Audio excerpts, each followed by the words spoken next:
যারা আসলে বলে যে ব্রাজিলের মানুষরা বাংলাদেশের ফুটবল ফ্যানদের কথা জানে না, তাদের জন্য আসলে আমার এই ভিডিও।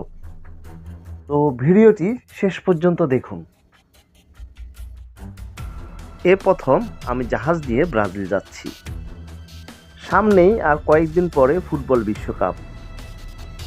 তো আমার মনে একটাই প্রশ্ন ছিল যে ব্রাজিলের জন্য বাংলাদেশের মানুষ এতটাই পাগল, সে ব্রাজিলের মানুষ কি বাংলাদেশকে চেনে?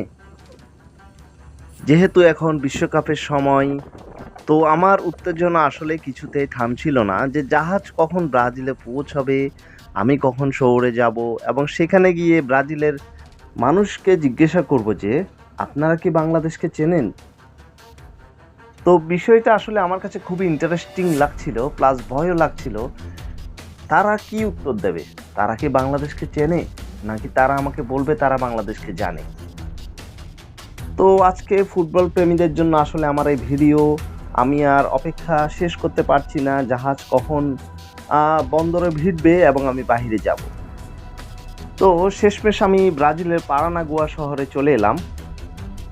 এখন আমি একটি মিউজিয়ামের সামনে অবস্থান করছি। তো আমি চেষ্টা করব এখান থেকে সর্বনিম্ন 10 জন লোককে জিজ্ঞেস করতে তারা বাংলাদেশকে চেনে কিনা বা জানে কিনা। যদিও আমি একজন ব্রাজিলের সমর্থক নই, আমি একজন আর্জেন্টিনার সাপোর্টার, তারপরও আমার খুবই কৌতূহল জাগছিল যে জিজ্ঞেস করতে তারা বাংলাদেশকে চিনে কিনা। তো এখন পর্যন্ত আমরা প্রায় 5 জন লোককে জিজ্ঞেস করেছিলাম যে তারা বাংলাদেশকে চেনে কিনা।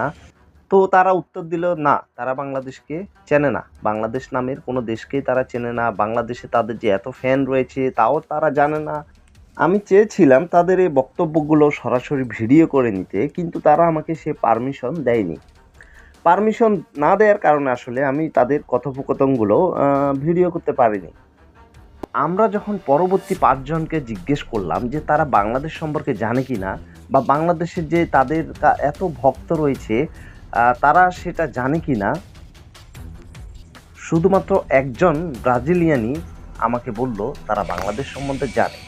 বাংলাদেশে যে তাদের এত ফ্যান রয়েছে, ব্রাজিলের এত ভক্ত রয়েছে, তাও তারা জানে। তাহলে আর দেরি নয়, চলুন আমরা শুনবো সেই ব্রাজিলিয়ানের কথা, যে আমার মাধ্যমে বাংলাদেশের ব্রাজিলিয়ান সাপোর্টারদের জন্য শুভেচ্ছা বার্তা পাঠিয়েছে। Ok, ok. A gente fica muito feliz em saber que os torcedores de Bangladesh torcem pelo Brasil e espera que o Brasil retribua dentro de campo sendo campeão. Brasil, Brasil.